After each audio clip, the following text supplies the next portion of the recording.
This week, we're going to talk about the Haftarah of the week. The special Haftarah that we read after the reading of the Torah, we read from the prophets. So the reading from this prophet this week is from Ezekiel. By the way, the prophet Yechezkel is one of the strangest prophets that we have. Usually the prophets were all prophesied in the land of Israel. Yechezkel, his prophecy he got when he was in Babylon, which is very, very unusual. Well, we might talk about it some other time, but just that you remember that this is a strange prophecy. Okay? So this is the prophecy of Yechezkel in Babylon. And let's see, it also has a little pertaining to our days, a little bit. Let's look inside. This is Yechezkel in source number 1, and he says, Vayehi dvar Hashem elai le'emor, God is talking to me, and he tells him, Ve'ata ben Adam, he tells him, you, kach lecha etz echad, uchtov alav liYehuda. Take one tree and write on that piece of wood, that stick, write on it, Yehuda, ulivnei Yisrael chaverav, ולקח עץ אחד וכתוב עליו ליוסף עץ אפרים. And take another one and wrote for it to Yosef the tree of Ephraim. וכל בית ישראל חבריו, and all the adjoining tribes. Let's just explain, and I think this is a little bit of the Jewish history that we are not aware of. Everybody thinks of Israel as one state. Israel was hardly ever one state. For the majority of the Jewish people, the majority of when you learn about Israel, it wasn't a one state. It was always 12 tribes. And the 12 tribes were actually separated completely. There was the tribe of Yehuda, and then there were the tribe of Israel. Israel meant all the other tribes. And amongst all the other tribes, the leader was from the tribe of Ephraim. That's the way it was.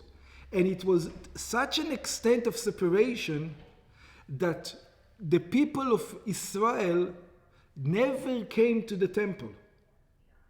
It was, they themselves prevented their people going to the temple, because by going to the temple was by the tribe of Yehuda.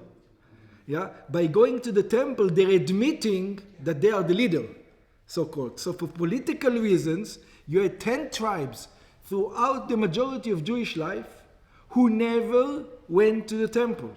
The temple was for Yehuda, Ephraim, and some Kohanim. The rest of the nation never went. Now, a lot of people don't realize it. And the separation continued after the exile. This is during the exile. There were two nations, to the extent that the exiled happened in different times. Because when they were conquering the Jewish land, they conquered Israel first, because it was one nation, and then they conquered Yehuda. So they exiled the tribe of Israel much earlier than they exiled the tribe of Yehuda. So this is during Babylon, and now he's prophesying, and he says they should take two pieces of wood, write on one Yehuda, write on the other one Israel, or Ephraim, which was the king of Israel, came from Ephraim. Yeah? And do what with them? And then he tells them, "Vekarev otam el echad lecha le'etz echad vayu la'achadim beyadecha." And it says, and you should put them together, that there would be one in your hand. This is what he tells him. וכאשר יאמרו אליך בני עמך לאמור, הלא תגיד לנו מה לך. And when the Jewish people are going to see you doing this show and tell, taking the sticks, writing in them, putting them together, they're going to ask you, hey, what are you doing? What? דבר אליהם, you should say to them, כה אמר השם אלוקים, you should say the prophecy, so said God, אני לוקח את עץ יוסף אשר ביד אפרים, I'm taking the wood of Yosef, that are in the end of Ephraim ושבטי ישראל חבריו, and all the other tribes of Israel, his friends, ונתתי אותם עליו את עץ יהודה, and I'm going to put them on it, the tree of Yehuda, Ve'asitim le'etz echad. I'm going to make them into one nation. I'm going to unify them. There's going to be unification between the two states, the two Jewish states. Ve'ayu echad beyadi. And they're going to become one in my hand. So you see, the separation of the Jewish nation was not just something in those days. I mean, not just today. Also in those days, there was a split amongst the Jewish people. Two distinct groups. And then the prophecy, God says, Ve'asiti otam legoy echad, I would make them into one nation, ba'aretz, in the land, be'arei Israel, u'melech yeh lekulam lemelech, and there's only going to be one king. Ve'lo yeh od shne goyim, they're not going to be two nations, ve'lo yechatzu od shte mamlachot od, they're not going to become two kingships, ve'avdi David melech alehem, and on all of them there's going to be a king from the tribe of Yehuda, from the dynasty of King David. Ve'ro'eh echad yeh lekulam, they would have one government. U'mishpatai yelechu v'chukotai yishmeru v'asu otam, and they're all going to go in my ways. Not like during this time that pretty much the tribe of Ephraim at that time were pretty much idol worshippers. So they're going to be, everybody's going to be under King David, under the dynasty of King David. Everybody going to admit that Jerusalem is the homeland. Not like now. This is the prophecy that we're going to read this Shabbos. Let's continue. Page number 4. We're going to go deeper into this prophecy.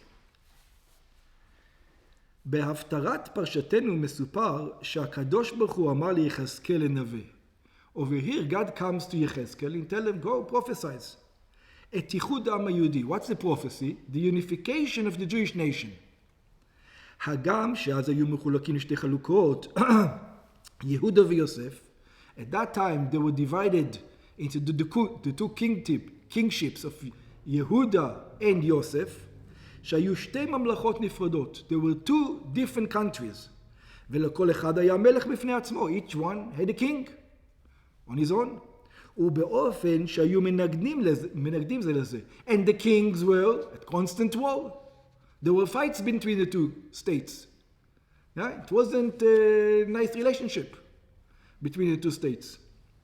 כך שעל פי שכל לא היה מקום שיוכלו להתאחד. At that time, if you're going to ask a guy in the street from either side, he was going to tell you there will never be peace between these two things. It's two kingdoms. There can never be peace. I'll give you an example from our days. Most of you, who's been to Israel before? Just one? Okay. So if you go to Israel, you will see that there's actually two nations living there. Talking about the Jews. There's the religious nation, so-called, and the completely secular nation. And before the war, these two nations was a complete split. There was mamash a civil war between these two nations, the secular and the religious, in Eretz Israel. These guys didn't like these ones, these guys didn't like this one. Tel Aviv guy, a guy from Tel Aviv didn't feel comfortable in Jerusalem, and for sure a guy from Jerusalem didn't feel comfortable in Tel Aviv. It was a split. Not as much as this split that we're talking over here, but it was a split. Now that the war started, it was almost like the prophecy. Everybody united because of the war. So this is what's happening over here. But if you ask before the war, any of the sides, do you see a chance? You know that you guys going to get together? People will tell you, come on. It's not going to happen. So the same time over there. At that time, there were two completely states. Two different states. You would ask any of the sides, it's going to happen? You ever going to have unity? He says, why did you call unity? We've been fighting for the last 200 years. What unity? There's not going to be any unity. So therefore, by the way, and this is not even during that time. This is after the exile. So nobody, there's a small little group in Israel still, but most of the people are already exiled. But they are exiled as two nations. See, we are called, what are we called? The Jews, what are we called? Yehudim. What does Yehudi mean? Judah. Why are we not called the sons of Israel? Because we are not Israel. Israel was a different state. What happened to Israel? Israel was exiled into the other countries. And what happened to them? They got assimilated. Everybody today, that's why we call them a Jew. A Jew means someone who comes from the tribe of Judah. That's why we are Yehudim. Yeah? So this is during that time that we were already exiled as Jews. And he's telling them that even though we're exiled as Jews, we're going to have reunification. Hashem אמר לו לקחת שתי חתיכות עצים. God told him to take 2 pieces of wood ולכתוב על עץ אחד יהודה, to write on one wood יהודה ועל עץ השני אפרים, and on the other stick אפרים, ולאחד אותם בידיו, and to make them one in his hands. והיו לאחדים בידיך, they should be one in your hand. וכשהיהודים ישאלו, and then when the Jews are going to see, doing in this show and tell, they're going to ask, הלא תגיד לנו מה אלה לחתס, what are you doing? What is this show and tell? תאמר להם, you should tell them, הקדוש ברוך הוא ציווה אליי לעשות זאת, God commanded on me to do this, בכדי להראות ששתי המלוכות של יהודה ויוסף יתאחדו, to tell you that one day these 2 nations that look like they're completely separated, one day they're going to be together. And now comes the question. You probably have read other prophecies that we've had before. Throughout the Torah, there's prophecies, prophets all over the place. And now it comes the question. וצריך להבין, we need to understand the first thing. למה שונה נבואה זו מכל שאר הנבואות? Why this is such a strange prophecy? What do you mean? What's the strange? שבכל הנבואות נצטווה הנביא מיד לומר את הנבואה לבני ישראל. Any other prophet, Yirmiyah. What happened? Take an example from the prophet Yirmiyah. Hashem comes to the prophet and he tells him, hey, Mr. So-and-so, Amos, Yechezkel, Chavakuk, whoever you are, go to the Jewish nation and tell them that. And he goes to the Jewish nation and he tells them whatever Hashem told him to tell them. That's usually how prophecy takes place. Over here, it's not going to happen this way. How is it going to happen? ואילו כאן נאמר לו רק לקח העץ, over here, he tells him, go do a show and tell. Take a wood, write on it, put it together. What is that all about? And then, should you prophesize? No. Don't prophesize. Just do show and tell. And if the Jewish people are going to ask you, hey, what are you doing? Then tell them. But if they won't ask you, don't tell them. Such a strange thing. ורק כאשר בני ישראל ישאלו לפשר הדבר, only when the Jewish people are going to ask you, hey, what are you doing? אזי יאמר להם את הנבואה. Only then you should tell them the prophecy. What is this whole game? What is going on over here? Okay? That's the first question. Let's continue. Page number 5. ולהעיר, and we have to say, כי הציווי כך לאח העץ. This is not the only time that this happened. That we see that God tells the prophet, hey, do something physical before the prophecy. What do we see?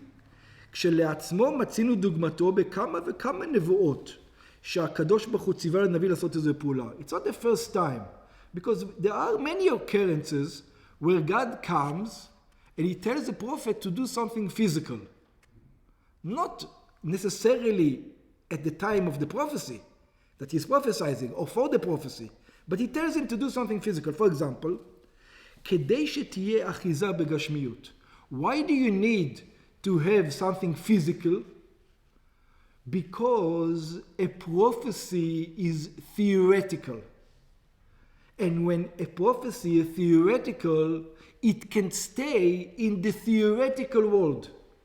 It's not necessarily going to come to the physical. Now, we're all men over here. I'm sure it happened to me a million times, these things.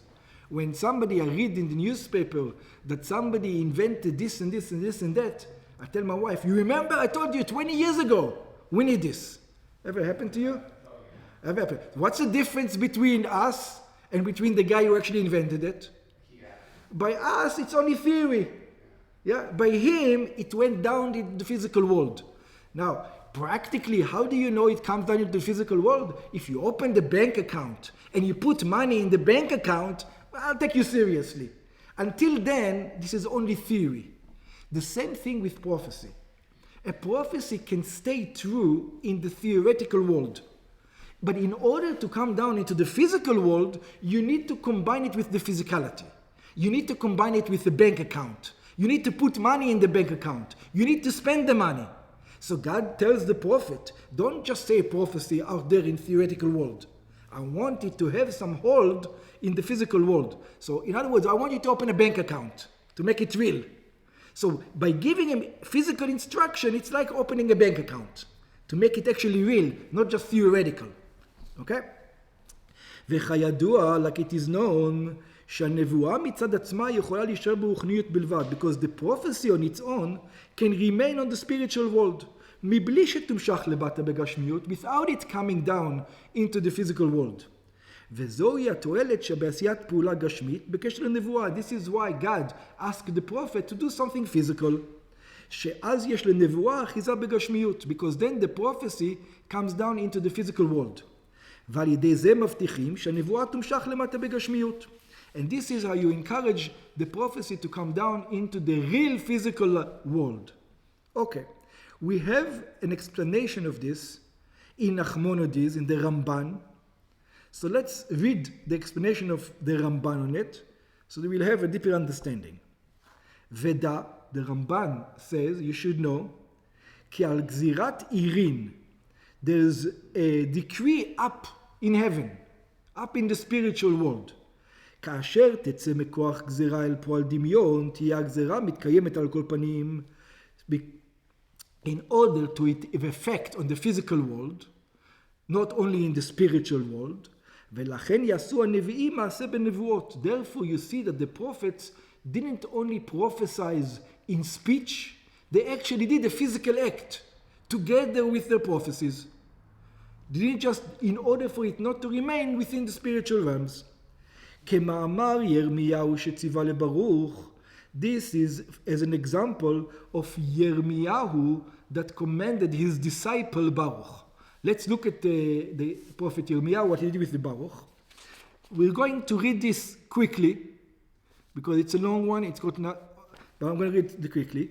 ויאמר ירמיה אל שריה, ירמיהו said to שריה, כבואך בבל וראית וקראת את כל הדברים האלה, when you come to Babylon, you're going to say all the things, ואמרת השם, אתם דיברתם אל המקום הזה להכריתו, לבלתי ובשל אדם ובהמה, and you're going to say that I'm going to destroy a specific place, completely, there was not going to be any humans, no animals there, כי שממות עולם תהיה, והיה כחתולך לקרוא את הספר הזה, when you read this book, this prophecy, תקשור עליו אבן, you're going to write this prophecy on a parchment, you're going to tie a stone to it, והשלחתו אל תוך פרת, and you're going to throw it into the Nile, into the Euphrates River.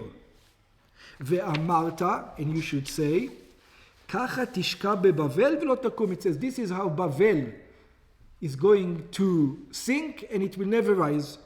מפני הרעה שאנוכי מביא עליה, because God is going to bring great plagues on it.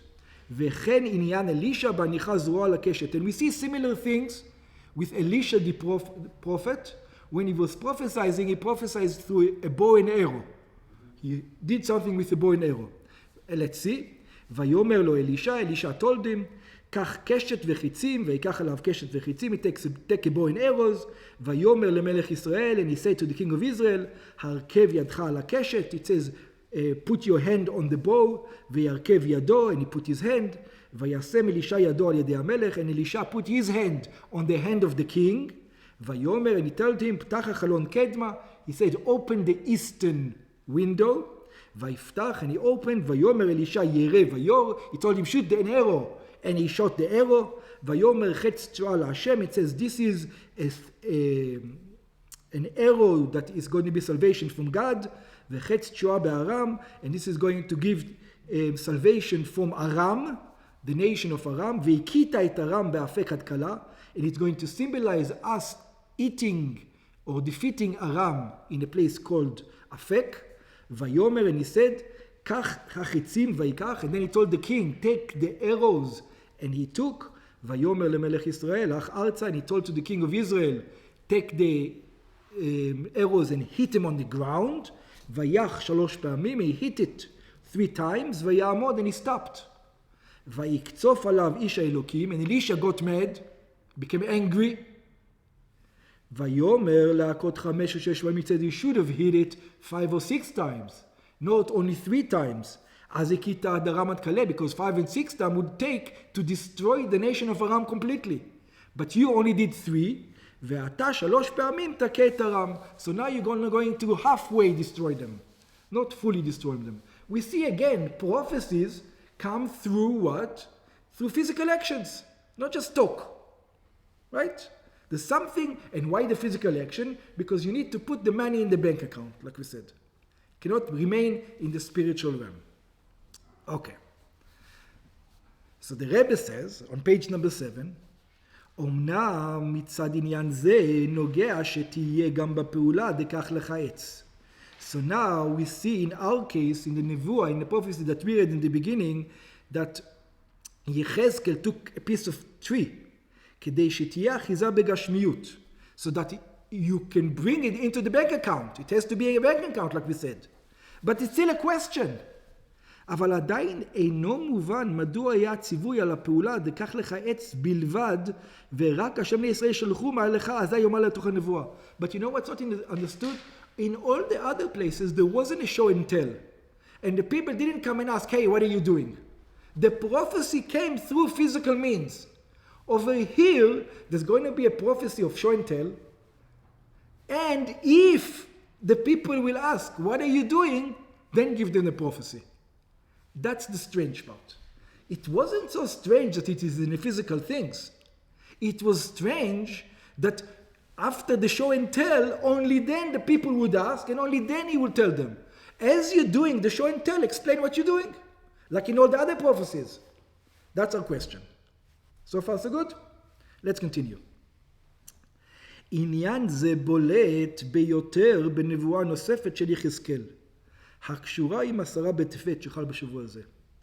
So this Friday is going to be a fast day.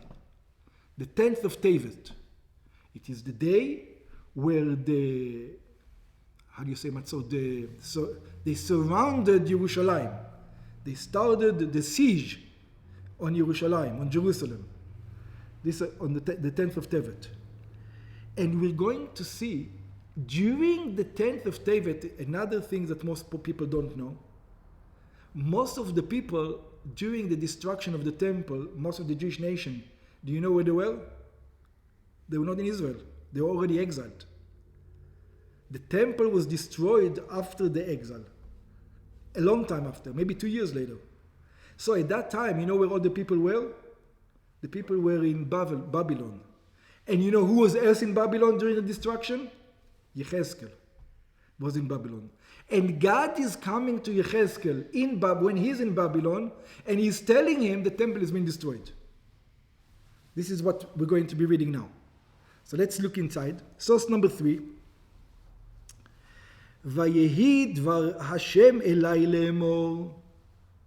And it was the words of God to me, saying, this is Yechezkel prophesying, Ben Adam, he tells him, Ben Adam, son of man, הנני לוקח ממך את מחמד עיניך במגפה. I am going to take from you your dearest one in a plague. Who was his dearest one? His wife. God is telling Yechezkel, look at your wife, healthy, everything is good with her. Tomorrow she's gone. She's going to die in a plague tomorrow. He's telling it Yechezkel. This is a prophecy that God comes to Yechezkel and he's telling him this. Ve'lo tispod, and I'm telling you now, this is what you should do. You should not lament. Ve'lo tifke, you should not weep. Ve'lo tavod dimatcha, you should not shed a tear. This is what God is telling Yechezkel, tomorrow your wife is gone. Your dearest thing on earth is going to be taken, and I don't want you to mourn. None. No sign of mourning whatsoever. He'enek dom metim. You should not do anything for the dead. Evel lo ta'aseh, you should not mourn. Pe'ercha chavosh alecha, you should wear Shabbos clothing. Your best garments you should wear. Ve'na'alecha tasim beraglecha, you should wear shoes. You know, when we are in mourning, we don't wear leather shoes. You should wear leather shoes. Ve'lo ta'ateh al safam, there was another custom that used to have at that time, in a sign of mourning. When a person used to mourn, he used to take his talit and put it all the way to his lip. Yeah? And you should not do that even. He tells him. Ve'lechem anashim lo tochel, another sign of mourning. As we know that when the mourner, people bring them food. Right? There's a custom where people bring food to the mourner. They don't cook. Right? Usually it's because they're in that time they were impure. So people will bring them food. So over here, you should not eat anybody else's bread. In other words, I don't want any signs of mourning. Zero. Ve'edaber el ha'am baboker. So Yechezkel spoke to the nation in the morning. Vatamot ishti ba'erev. And his wife died that evening. Ve'a'as baboker ka'asher tzuveti. And I did in the morning exactly like I was commanded. This is Yechezkel saying. Vayomru el hayam. And again, Yechezkel doesn't give them an explanation. He just acts very weirdly. His wife just died, and there's no signs of mourning. Vayomru el hayam. Again, the nation comes over to Yechezkel. Halo tagid lanu, ma'ale lanu ki ata. It says, what is these strange things? What's going on? Actually, look at the words. It says, tell us what it has to do with us. They actually ask him. Not why are you acting strangely, but what is that got to do with us? Yeah. Page number 6. Ki ata oseh. What are you doing? Va'omar elehem, and then Yechezkel says them, Dvar Hashem haya elai le'emor. And then Yechezkel gives them the prophecy. Which prophecy? That the temple has been destroyed. All this thing is for, let's say, Hashem killed his wife, God killed his wife, he is acting weirdly, the nation comes over to him and saying, what can we learn from the fact that you're acting weirdly? And then you tell them the prophecy that there's no more the temple has been destroyed. Again, the same conversation. There's a show and tell, and then when the nation asks, he tells them the prophecy. Exactly like in the first case. So he says, Emor lebeit Israel, ko amar Hashem Elokim. It says to the Jewish people, this is what God says, Heineni mechalel et mikdashi, I'm going to profane my temple, Ge'on uzched, machmal yam nechel, machmal nafshechem, the greatest thing that you ever saw, ubnechem ubnotechem asher azavtem, bacherev yipolu, the little Jews that are left behind, they're going to be killed, va'asitem ka'asher asiti, and you will do like I am doing. He's telling them, you are going to act like I am acting. Al safam lo te'atu, you're not going to mourn, you're not going to put the talis over your lip. Velechem anashim lo tochelu, and you're not going to eat bread from other people. Upe'erchem al roshechem, you're going to wear regular clothing. Ve'na'alechem beraglechem, and you're going to have shoes. No mourning. Lo tispedu ve'lo tivku. There's not going to be any sign of mourning. Ve'namokotechem be'avonotechem ve'nehamtem ish el achiv. But it says, maybe not for the same reason I'm doing it. You're doing it because you're full of sins. In other words, you're living your life. You continue living. This is what you are. והיה יחזקאל לכם למופת, ככל אשר עשה תעשו בבואה, and whatever Yechezkel did, you should do, וידעתם כי אני השם אלוקיכם. And you should know that I'm God your Lord. Very strange. Again, we see Yechezkel is a strange prophet. He likes the show and tell. He doesn't say the prophecy. Only when the people ask him, then he tells them. Right? Not like all the other prophets. Let's look at page number 8 in the bottom. מסופר ביחזקאל, it is told about the prophet Yechezkel, וכל היהודים שגרו אז בבל, and all the Jews that then lived in Babylon, לא ידעו שירושלים נתונה במצור. They didn't know that Jerusalem was under siege. והקדוש ברוך הוא סיפר זאת ליחזקאל בנבואה. God told it to יחזקאל in a prophecy. ואמר לו, הנני לוקח ממך מחמד עיניך, אלא קבילנטה, he says, I'm going to take your wife, וציווה אותו שלא ינהג מנהגי אבלות. He told him, do not mourn. כשהיהודים שאלו מדוע אינו נוהג מנהג אבלות, and when the Jews are going to ask you, why are you not mourning? He answered them, שזהו משום שירושלים, it's not מצור, it is because the reason why I'm not mourning, it is because Jerusalem is under siege, and it's about to be destroyed. ובעניין זה בולטת יותר שאלת בני ישראל, הלא תגיד לנו מה אלה לנו. And now you're going to see what the Jewish people asked him. What did they asked him? They didn't ask him, what are you doing? Like the translation over here in the English. It's the wrong translation. Oh, explain what does it mean? What is that for us? Well, exactly. Your behavior, what can we learn from it? This is what they asked him. They're not asking him, why are you doing it? He's Yechezkel. You don't ask questions on Yechezkel. He's a prophet. Whatever he decides to do, you do. But obviously they understood, hey, he's doing something strange. There is something we should learn from it. This is what they're asking. HaPe'ula, so the same thing over here. Look what's happening. It's the same idea. הפעולה דקח לך עץ וכתוב עליו ליהודה. Also in our story, when he take the two pieces of wood ולקח עץ אחד וכתוב עליו ליוסף, אינו עניין פרטי שנגע ליחזקאל עצמו. Until now, we thought that it has to do with the prophet. It's something that has to do only with him in order for him to receive the prophecy, to open a bank account. But not. שהרי להיותו כהן, so it says, why you thought it was up to him? Because it makes sense. I'll tell you why. Yechezkel was a priest from the tribe of Levi. He was a Kohen. And the tribe of Levi were like Switzerland. Why they were like Switzerland? Because you had Levim in both states. The Levi used to be in every walled city. So they were in walled cities in Israel, and they were in walled cities in Yehuda. So the tribe of Levi was spread amongst both Yehuda and Israel. They didn't take any parts. They were not in this kingdom, nor were they in this kingdom. And when I say they were not in kingdom, what do you mean? They were citizens. No, they were not citizens. Why am I saying they were not citizens? Because a citizen means you own land. And the tribe of Levi did not own land. Right? So they did not feel as citizens as the other people who owned the land, who owned a part of Israel. They never owned any part of Israel. So they were like, so he was a Kohen. Eino lo mishevet Yehuda, lo mishevet Ephraim. He wasn't from the tribe of Yehuda, nor was this tribe of Israel Ephraim. ולאידך גיסא, on the other hand, היו כהנים, הם ממלכת יהודה וממלכת אפרים. And like I said, the כהנים were in both kingdoms. ועל כוכך צריך לומר, and you have to say, שזהו עניין כללי שנוגע לכל בני ישראל. In other words, the Kohanim or Yechezkel is one thing that united the Jewish people.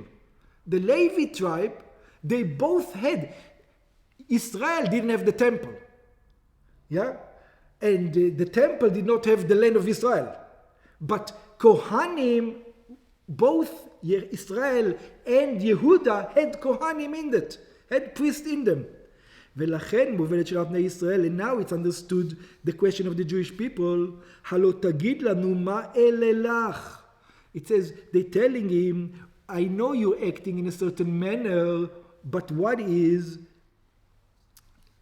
can we grasp from it? What can we learn from it? מה שאין כן בנוגע למאורע שיחזקאל לא נהג אבילות. That makes sense.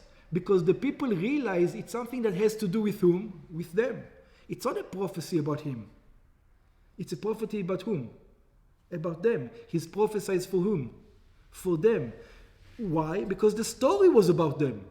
The tribe of Yehuda, the tribe of Israel, and the Kohen comes and puts them together. Obviously he's not doing a personal act. He's doing an act for whom? For the Jewish people as a prophecy. But that's not the case when his wife dies. Notice, it's not the case when his wife dies. When his wife dies, let's see what's happening. At the time that Yechezkel is not mourning, that is not a national mourning. It's his own mourning. Look at how strange it's going to be now. It's not a national mourning. It has nothing to do with them. His wife is dying, and he's not mourning. This is a personal matter. It has got nothing to do with the Jewish nation. And here comes the strange thing. They should ask him, hey, Yechezkel, why are you not mourning? But they don't ask him that. What are they asking him? What can we learn from this? What can we learn from the fact that you're not mourning? What a strange question. I understand the question is, why are you not mourning? It's a personal thing. It's not this prophecy over here. They don't know there's a prophecy behind it. Ela halo tagid lanu ma'ele lanu. They ask him, hey, what can we learn from it? Ki ata ose, because obviously they thought you doing something means something for us. ולכאורה, כיוון שהם אומרים בעצמם שזהו עניין שאתה עושה, and since they're saying this is something that you are doing, personal thing, מהי שאלתם, מה אלה לנו? Why are they asking? What can we learn from it? Nothing. It's a personal something that happened to me. You shouldn't learn anything from it. Why do they think that they should learn something? That's the strange part. מניין להם שצריך להיות בזה איזה רמז גם בנוגע להם? How do they know that here they need to learn something from it? I understand if he says a prophecy, he takes sticks with names of their tribes, they should ask. But over here it's something personal that happened to him. Why should they even come to him and say, hey, what are you doing? What can we learn from it? It doesn't make sense. So let's continue on page number 10. So to understand this, we need to understand a deeper message. A message that came clear in later years, in the years of the Baal Shem Tov. There's a teaching of the Baal Shem Tov. So let's see. אך עניין זה קשור עם מאמר הבעל השם טוב. This is what the Baal Shem Tov said. שכל דבר שיהודי רואה או שומע, הרי זו הוראה בעבודת השם. It says everything that you noticed or heard about, you have to take it as a message from you, from God to you specifically. There is nothing on the face of the earth that is happening that's not for you to learn from. Everything that happened, everywhere, it doesn't matter what. If it happened, you saw it, you heard about it, there's something for you specifically to learn. And this we learn from where? From the Jewish nation at the time. They saw a private thing that is happening by Yechezkel, strange. Immediately they understood the fact that we saw it means what? Means there's a message for whom? For us. So therefore they came to Yechezkel. He says, we know there's a message for us. We don't know what the message is. Please tell us what the message is. ובהקדמה, and to understand this, שיש עניינים שלא נתגלו במשך אלפי שנים. There are things that were not revealed without the Baal Shem Tov for thousands of years. עד שבא הבעל שם טוב והביאם אחריו וגילו זו בדרך חסות. Until the Baal Shem Tov revealed them. ולאחרי שגילו זאת, and after Baal Shem Tov revealed it, אנו רואים שזהו הפירוש בפסוק מפורש, ועוד לפירוש הפשוט. We already see that it's not the Baal Shem Tov who invented it. Who? Where did it come from? It came from our story. The Jewish people in Babylon told us that anything you see, you have to take a lesson from. ועל דרך זה בדידון דידן, שזהו הפירוש בפסוקים נזכרים לעיל, and this is also when we discussed. כאשר בני ישראל ראו שיחזקאל לוקח שני עצים, when the Jewish people saw that Yechezkel is taking two woods, הבינו שיש בהם הוראה בעבודת השם. They understood, hey, there's something we should learn from it. ולכן שאלו, הלא תגיד לנו מה אלו לך. And therefore they said, hey, what can we learn from it? ועל דרך זה בנבואה קשורה עם 10 בטבת, and also with the prophecy that seemed to be not to do with them. It just happened to his wife passed away, the 10th of Tevet. It is going to the prophecy of the 10th of the Tevet, the destruction of Jerusalem. שכאשר ראו את הנהגתו של יחזקאל, that when they saw how Yechezkel is behaving, שאלו, they asked him, הלא תגיד לנו מה אלה לנו. They say to him, the fact that we see something strange has to mean something to us. We're not asking, why are you doing it? Notice, they didn't ask why you're doing it. We know that you're doing something that you know what you're doing. We're just asking, since it's strange, we want to know what we should learn from it, from this strange behavior. שכן זהו טבעו של יהודי, this is by nature a Jew, שכאשר רואה דבר מסוים, יודע שזו הוראה בעבודתו. Whenever a Jew sees something, he should take a lesson, a personal lesson of what he should do in daily life. וכאן רואים איך שיכולים ללמוד מתורת הבעל שם טוב, לא רק עם תפילין, אלא גם עם נקרים. And over here we see something. And over here now, the Rebbe is going to give, by the way, this course was given by the Rebbe on 1968. I don't remember exactly the date. I think it was the 24th of December, actually. 1968. Does anybody know what happened? The only guys who has a chance to know what happened in 1968, 24th of December is you. What happened in 1968? 24th of December. They're all too young. December 1968. No, he doesn't remember. It could have been Robert Kennedy? No. 1968, 24th of December, it was Apollo 8. Oh. Not Apollo 13th. Apollo 13th was much later, that landed on the moon. Apollo 8 was the first time they sent a space shuttle to surround the moon and come back. It went, surrounded the moon, it didn't land, and it came back. So right after that, the Rebbe gave the speech. Now, why does the Rebbe give a speech after that? Because of this, of what we learned now. If there was something that happened and it made big news, there's something in the service of God that we should learn from it. So when the Rebbe saw all the world was talking at that time, it was all over the news. So he says, there's a message for us as Jews. It's not just something that's happening. If there's something strange that never happened before, and the whole world is talking about it, there's a message that we should take for us. So let's look what the message is. ישנו מאורע חדש, page 11, second paragraph. שאירע בשבוע הזה, there's something that happened this week. Again, 1968. אירוע מפתיע ובלתי רגיל כלל, something that out of the ordinary. שהצליחו לטוס למרחק גדול ביותר, they flew for a very long distance, להגיע עד קרוב ללבנה. They came and surrounded the moon. והקיפו אותו מן הצד האפל והן מצד המואר. And they saw the moon from the dark side and from the light side. וצילמו תמונות, they took pictures, ואחר כך הצליחו לחזור לארץ. And then they returned to the land. ולנחות בזמן ומקום מדויק שתכננו מראש. And everything went as planned. Nothing blew up.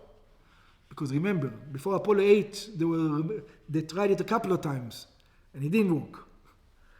על פי האמור לעיל, so according to what we learned, שכל דבר שרואים או שומעים יש בו הוראת השם, that everything that happens, we should take a message for us. If the world is talking about something, it means you should take a message for you. What can you learn from it? הרי מובן שכן הוא גם בנוגע למאורע הנ"ל. So we can learn something about this. שלא זו בלבד שיסתכלו על זה בתור ניסיון, היינו שזו דבר שיכול להפריע לבעל מעבודתו, ואף על פי כן מתגבר על זה, אלא עוד זאת שיכולים לנצל עניין זה גוף רבוב שלי בספר השם. It says, how can we take this occurrence and use it to service of God? So first of all, people need to understand what happened in the Jewish world at the time. In the Jewish world at the time, some of the Jewish world anyway, I would say the vast majority of the Jewish world, they were just like Christianity and Islam today. That when science goes against religion, they get scared. And over here in the Jewish world, people were afraid that the fact that that human beings reach the moon, or not exactly, but almost reach the moon, it's threatening the Torah to some extent. And this is what the Rebbe is going to say. ולכל הראש יש להתייחס לאלו שמאורע זה גרם אצלם לבלבול. First of all, I have to talk to those people who became confused by these events. יש מי שפנה אליו במכתב שאלה, there's a person, the Rebbe says, that wrote me a letter. שמאורע זה הוא בסתירה לנוסח, שאומרים קדושה לבנה. It says in the Torah, it says exactly the opposite. Where does it say the opposite in the Torah about coming to the moon or about almost getting to the moon? Because you have to remember, when Apollo 8 happened, then everybody already understood that Apollo 13 is going to happen. It's just a matter of time. They were already discussing that this is just a way to get information how to do Apollo 13 to land on the moon. Yeah, at that time. So, it says though in the Kiddush Levana, when we sanctify the moon, in the prayer that the sages establish in sanctifying the moon, it says that what? That no one can touch the moon. If you look at the words, let's look in the words. What is it saying? It says, Eini yachol, I am not able, page number 12, lengoa bach, to touch you. That's what we say when we sanctifying the moon. So some people, the Rebbe says, got very confused. They say, the Torah states that it is impossible to touch the moon. And over here, people are planning to what? To go and touch the moon. שכן, אף שלדעת אתה עדיין מוגבל, but this is 1968, before they landed on the moon. I think they landed on 69, right? אלה הגיעו רק בקירוב מקום, even though that in 68 they just got close. The Rebbe says, במשך הזמן, we all know, מחר או מחרתיים, tomorrow, the next day, or the next year, יגיעו גם לזה. They will already touch the moon. They're going to have people, men, on the moon. ובמילא צריכים לשנות את הנוסח. So this person tells me, now we have to change the Torah. When it says, I cannot touch you, right? We should change that, because that's something wrong. Because obviously, men can touch it. ואם כבר צריכים לשנות, אז המתוארת שלה כל העניין. And if you're already changing the Torah, then it's not a question only on this. If this is false, who else knows what else is false? The whole thing is off. This was the question. And this was the Jewish nation, some of the Jewish nation at the time, they were concerned about this occurrence that happened. So let's look at the blessing on the new moon. We say, I'm going to read it in English quickly. Blessed is your maker, blessed is he who formed you, blessed is your creator, blessed is your master. And then it says, just as I leap toward you, but I cannot touch you, so may all my enemies be unable to touch me harmfully. See, it says it, black and white. You can't argue. So then, yes? Where does it say that? What passage is that? That's sanctification of the moon. This is from the Siddur. Oh. It was established by the men of the Great Assembly. Okay? ובכן, and so, במחילת כבודו הרם, the Rebbe says, I'm asking with all due respect, you said your question doesn't make sense. You didn't understand what it says. אינו יודע כלל פירוש הדברים. It says you're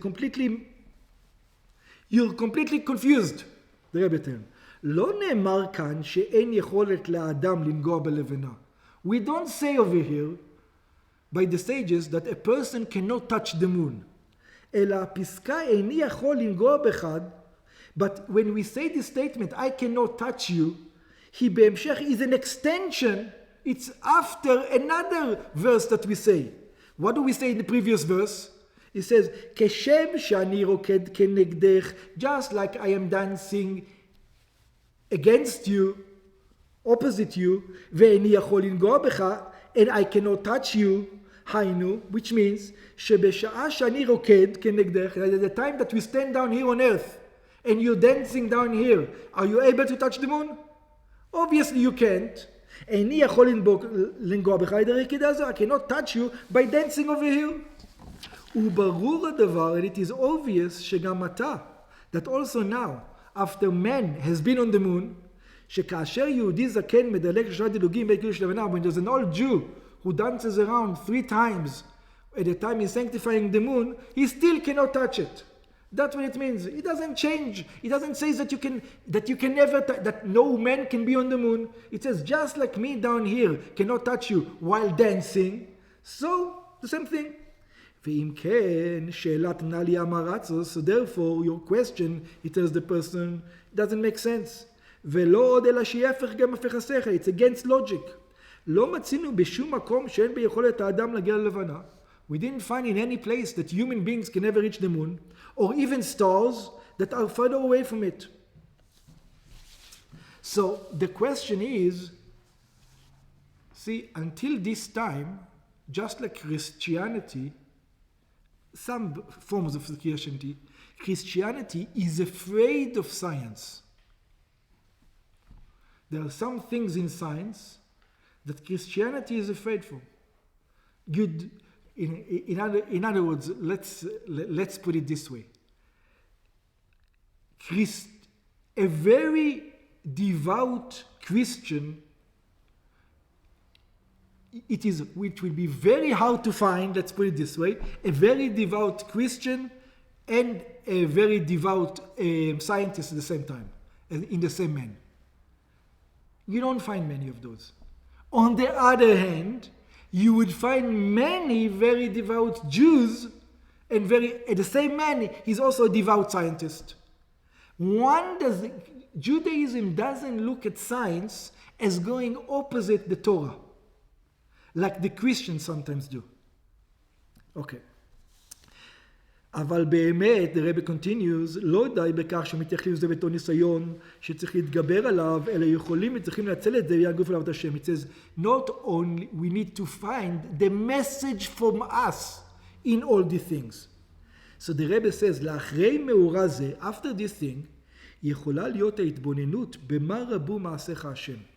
It says, look, who has a greater appreciation of God? See, in Christianity, you can ask this question. Only in Judaism, you can. It says, who has the greater appreciation of God? Somebody who understands cosmology, or somebody who doesn't understand cosmology? Somebody who does understand it. Oh, somebody who understands can appreciates God much more than somebody who doesn't understand. Well, Christianity, they have the whole creation story wrong because they only look at it in English. That's why I get scared. Whatever the reason is. Or I ask another thing. Who's more got an appreciation of God? A doctor who sees the miracle of a human body, how it works? Or somebody who doesn't understand the miracle of a human body? A physician that actually sees the greatness of God more than the regular person. It's exactly the opposite. And you have to remember that before 1968, even in Judaism, there were members of society who were like the Christians, who were looking at it as something that more science gets advanced, the further it takes you away from Torah. And the Rebbe came to teach us over there, it's the opposite. The greater the scientist, the more appreciation of God he would have. And that's the message he learns from Apollo 8. ומה גדלו מעשיך השם באופן נעלה יותר, ומילא נעשה ידי חיזוק ואמונה. In other words, a scientist is going to be a greater believer than a non-scientist. That's what the Rebbe says. By the way, the Rebbe was a scientist. Yeah? Just.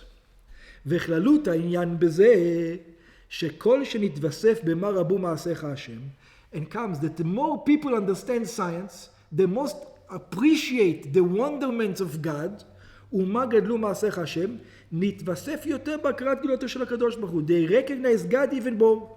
כי כל מציאות הנראה וענייניו אינם אלא מהקדוש ברוך הוא. Because everything that is in creation all come from God. ואם כן, if this is so, ככל שרואים יותר גדולתו של הנברא, נתווסף עוד יותר בהכרת גדולתו של הקדוש ברוך הוא. The more we see creation and appreciate it, the more we appreciate God. And let's go deeper. ובפרטיות יותר, when it comes to science, like Judaism, like I said, people were afraid of science at the time. And the Rebbe says, בנוגע לשכל האדם, when it comes to the human mind, עד עתה העריכו את שכל האדם במידה פחותה. Until now, people don't realize what genius men are. They didn't realize. Now that man was able to land on the moon, yeah, look at what God was able to do. Such a genius mind. In other words, you are glorifying God by recognizing that the geniusity of man. See, until that time, the genius of man went against God. People were afraid of it. The Rebbe took it the other way around. Look at what a genius man is. That's what is glorifying God. God made that. ואדרבה, היו ראיות על פי שכל ומדע שזה דבר בלתי אפשרי. People thought in the beginning it is impossible. שאי אפשר לנסוע במהירות גדולה כל כך. That you will never be able to go out of the earth orbit. כיוון שכלי הטייס עלול להישבר או להישרף. Because the space shuttle is going to burn up, or when it comes back into earth, or it's going to break. ואילו עתה נוכחו לדעת גודל מה צריך לאדם. And now people saw the genius of man. שביכולתו לפעול עניין כזה, that we had the power, the geniosity to do such a thing. וכיוון שכן, הרי נתווסף עוד יותר בגדולתו של הקדוש ברוך הוא. So we've got God even more greater than he was before.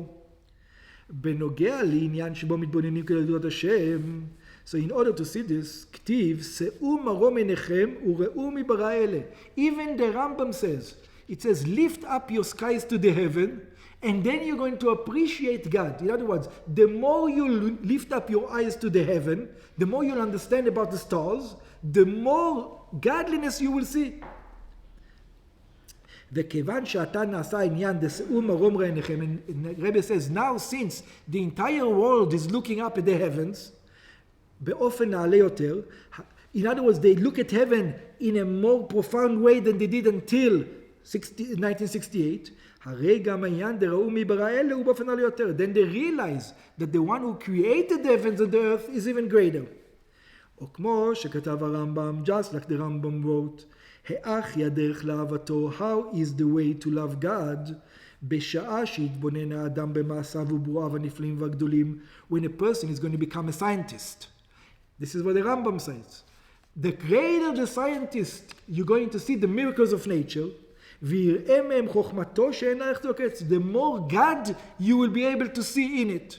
The less scientist you are, the less God. See, a regular person doesn't see the miracle of birth as a physician does.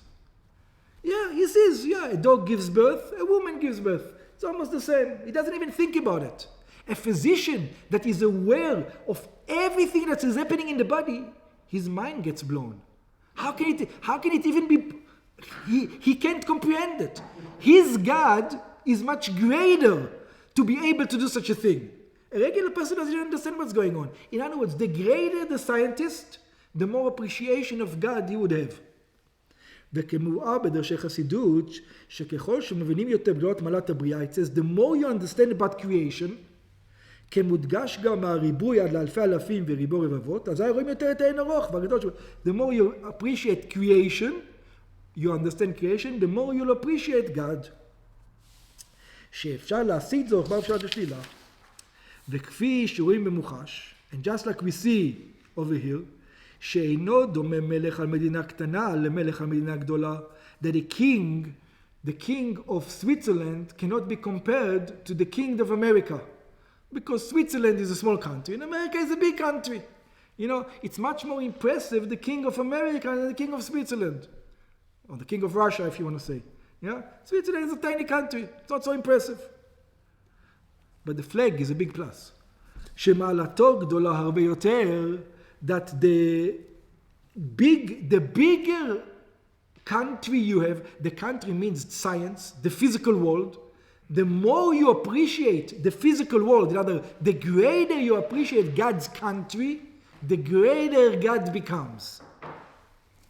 And we're going to stop over here. Yes?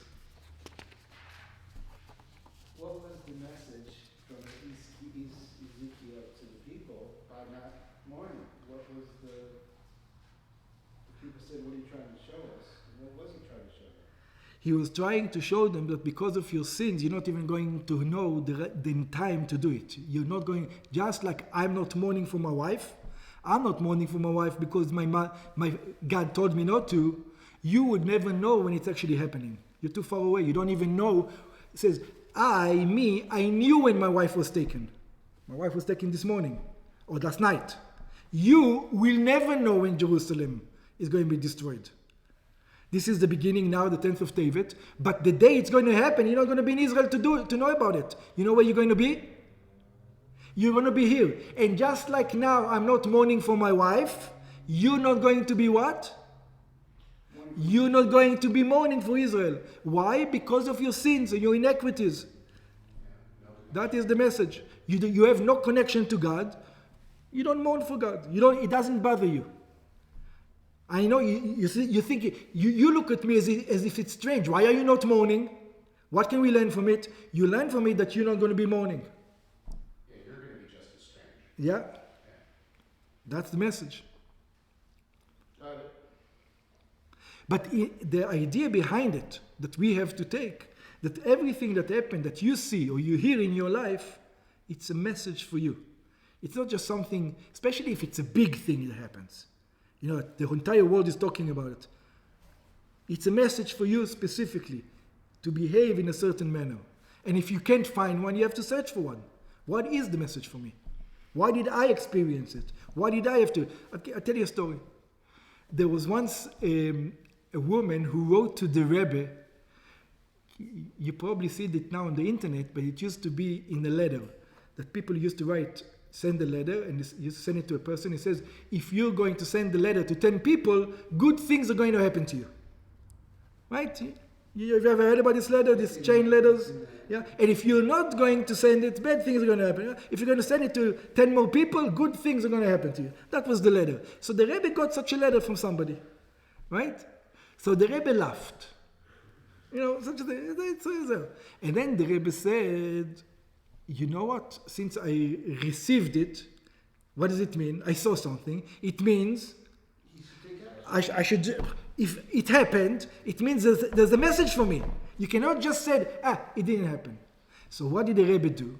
The Rebbe wrote a discourse, said to people, not a complicated one, a very simple message, and he sent it to 10 Hasidim, and he told these 10 Hasidim to send them 10 more Hasidim. And he says, and you see, just like this letter was a message to spread out stupidities in the world, this is because I saw it, it meant for me to take action and to actually use it to spread out some discourse so that people can learn a little bit of Torah. Yeah? So everything that we learn, everything that we experience, we have to take a lesson from. This is, by the way, this is one of the hardest things to do. People usually just go through life, They just experience it. They're in the stream. They're not active. We call this in Judaism is not a spectator job, a spectator thing. You're one of the players. So you cannot just spectate through life, see things happening and just spectate. No, if you saw something happening, means you have to act. You have to do something about it. It means you have to act, or it means that there's something to learn in the moment. Something to learn means you have to act afterwards. Something to learn, the Rebbe learned something, what did he do? Immediately acted. He did something with it. We remember the message from the beginning.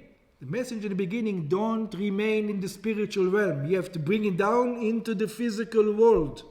Not just spectating it. Not just even saying it. You have to make it actual. How do you make it actual? You have to take action. I see this idea as directly connected to Abraham's understanding of everything being one. Your entire life experience is Hashem talking to you. The whole experience, the entire thing. Very good. Is Hashem. That's it. Very good. Exactly that. Yeah. Exactly that.